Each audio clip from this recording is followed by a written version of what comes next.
Hi Gemini, welcome to Higher Source Tarot for your weekly tarot check. This is for the week of November 29th through December 6th for all Gemini, Sun, Moon, Rising, and Venus. And if you are new here, I post new readings every Friday and then usually again on Monday or Tuesday. So if a reading doesn't resonate, you can always check a different part of your chart. Or you can just check back in a couple of days and see what's new. I'd also love to invite you to join us and subscribe. That will help you too to know when new videos are posted so you don't miss a reading. But time is fluid, okay? So sorry, there was something caught in the cards. Even if a reading isn't like the week that it's happening and you find something that resonates, I'd watch it because what's meant for you will not miss you. So we do timelines because that's part of our human condition. It's part of the ego. It's part of creating this human reality. But really in the universe, there is no time. Everything's happening all at once. So let's get the advice for Gemini, please.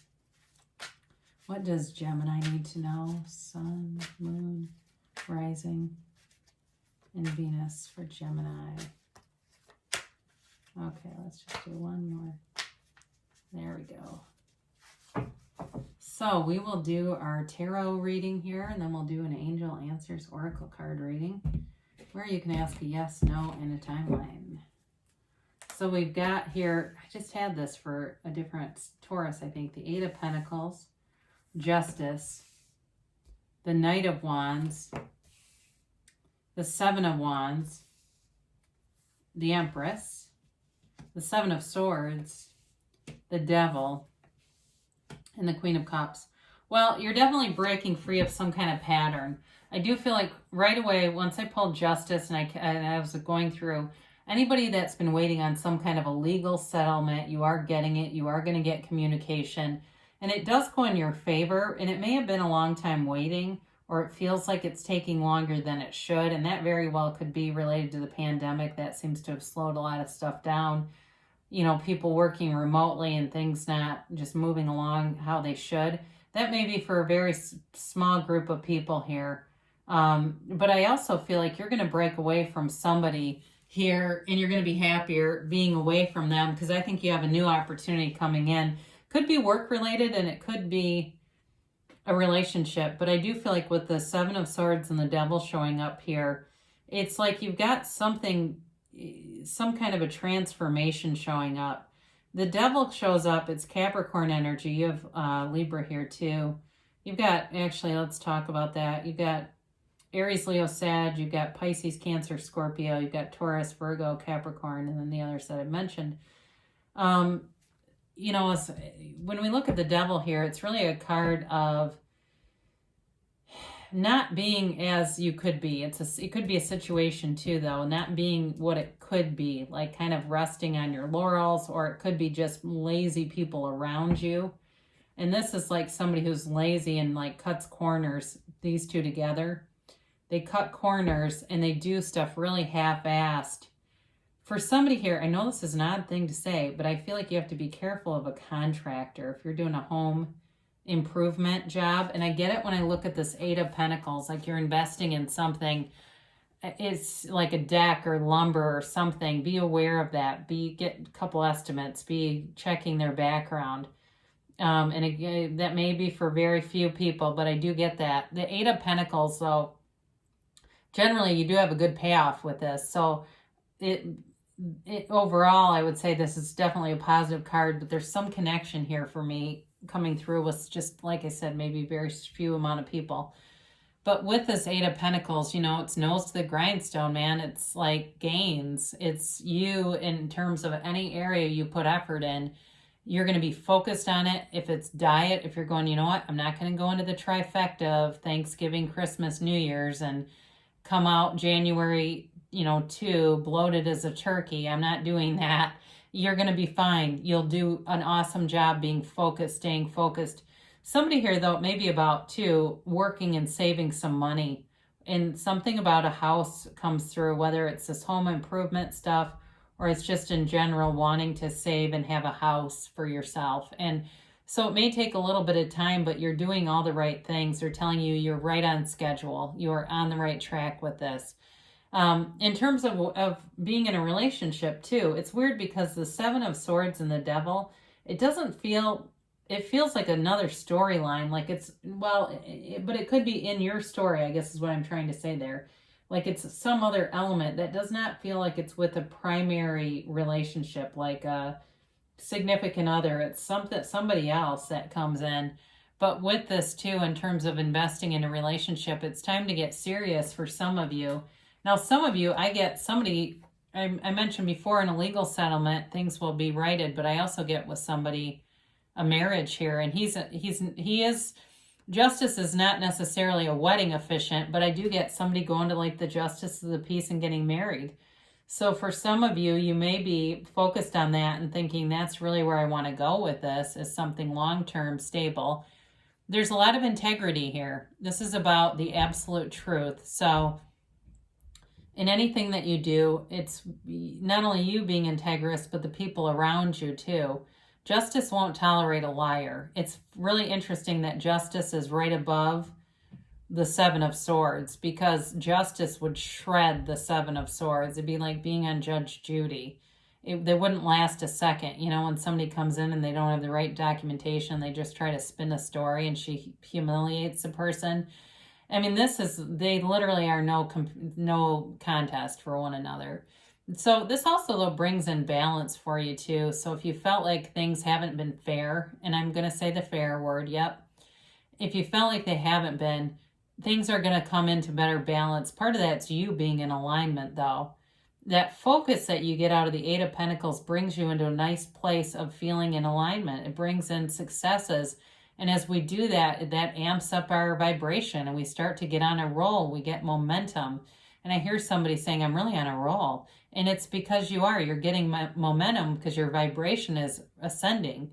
And that is one of those times when we feel good. So you got this Knight of Wands coming in. And again, this is a communication coming through. Knights generally, though, have favorable intentions. This isn't necessarily a horrible card to have. The only thing about the Knight of Wands is he can be kind of unreliable, just kind of flighty. So for some of you, you may have somebody around you who's that way, where they don't mean anything by it, but they're like very forgetful, and because of that, they're not always the most dependable. So be aware, if you have something important happening, be judicious about who you involve.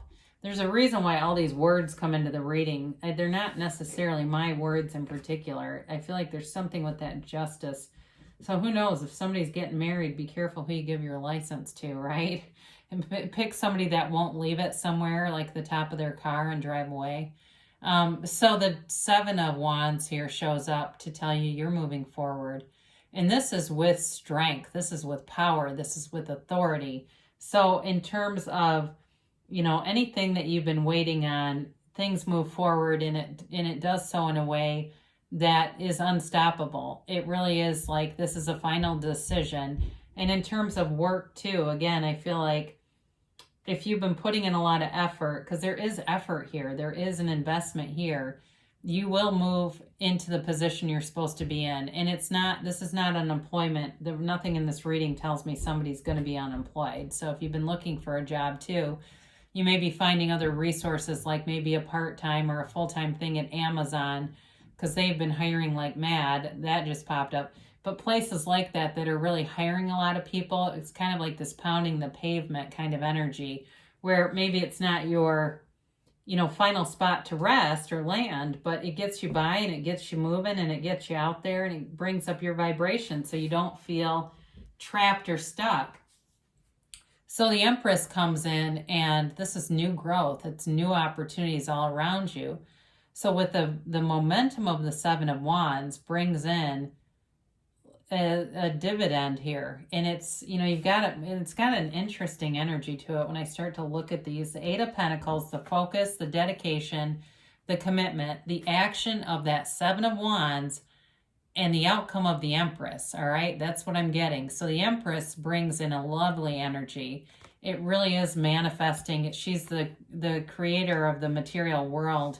So she brings in new opportunities, but she also brings in those manifestations. Why are we even doing this stuff, right? Why do I keep working so hard? Well, here's why. And it's stability. In terms of love, too, she has a very maternal energy, much like the Queen of Cups, who's also here. So for some of you, you may have somebody who kind of comes in and says, hey, just take it easy for a minute. You've been working so hard, and they want to do nice things for you. I see somebody getting soup. Somebody brings soup. And maybe it's just a coworker who shares something, but either way, it's that kind of energy where somebody wants to uplift you. They want to do nice things for you and help you in different ways. And maybe they're not huge, it's not here's $10,000, but it alleviates any pressure so that you can focus on the things that you really want and make those happen, made manifest, right? So the Seven of Swords is a card of very poorly thought out, very poorly planned actions. It is a card of dishonesty, but it's very lower level stuff. This is not somebody who, it's like somebody who takes your debit card and you get a notification from your bank that somebody overnight charged, $268 to some diet company or something like that. It's not everything's lost kind of a thing. It's just more of an inconvenience for you. So what I mentioned with this was be aware of being loose with things like your debit card. That comes into mind. Be careful with that. A lot of online shopping. Be aware of that kind of stuff. But also, too, I mentioned a contractor. I did see that for somebody. So just kind of check over things, because with precautions, the Seven of Swords goes nowhere. If you're aware of it and that energy coming towards you, because you might be saying, well, it's not that, but I know an area where I probably do need to get more aware of what's going on there. The devil is, that darkness behind him is the shadow aspects, and he's kind of lazy. So where I feel like these two apply is bringing in more awareness, like, I don't want to say hyper vigilant because that sounds like almost paranoid, but he kind of like, he holds this, this bowl of fire, and it does nothing being upside down. If he'd hold it upright and actually use it, it would actually cast light on everyone. So it's sort of like I said, not using all your resources and not being truly who you can be. It is a card too. It can be a card of toxic patterns. So if you felt like you've been taken advantage of before, now's the time to have that stop, because really no one takes advantage of us. They match us. They match our vibration. So it's time to raise that and be done with these two characters. Now, you do have this Queen of Cups, and I mentioned before, there is a loving energy around you. And so, again, there may be somebody, too, that helps you out if you have something that needs to be done at your house or something like that, some kind of a repair, somebody else who can look out for you or help you in some way to, just be able to focus on that, too, because there's like a very focused energy in this reading. Now, the Queen of Cups, too, though, in terms of a relationship, I like her here with the Empress because it really is about being loving, open, emotional, and moving forward. So it's quite an interesting reading because you got like a lot of different storylines here and such a dynamic set of characters here with Justice, the Devil, and the Empress. So they just, the tarot is always like your best friend that tells you the truth, right? They warn you of conflict. Whereas the Oracle card is kind of the easier, softer way. But we need that sometimes too, don't we? So we've got here this timeline here. Let's get that for Gemini, please. And a yes, no, maybe. You've got here, ask for help from others. Didn't we say that there's going to be people around you that are happy to help? So don't be shy. It helps them too. It raises their vibration. No need to worry. So you're being protected, especially with the Empress and the Queen of Cups. There's nothing really to worry about. Even with the Seven of Swords here, it's just sort of a reminder that there are, problems that occur, but when our vibration is, we're in alignment, we step around them pretty easily. So the situation will improve. So especially if you resonate with those two, they're short-lived. You're being guided to be aware of them so that they don't take over have more power than they really need to. You're ready, they tell you. So in terms of whatever you've been waiting for, you're ready to receive. And they say don't stop. So you're on the right track. And I think I mentioned that before. You're right on schedule here, Gemini. So great things shall come to pass. It's it's one of those times of the year where things get a little busy, but you've definitely got something happening here to move you forward and to bring some manifestations in. So I love you, and I'll be back again soon.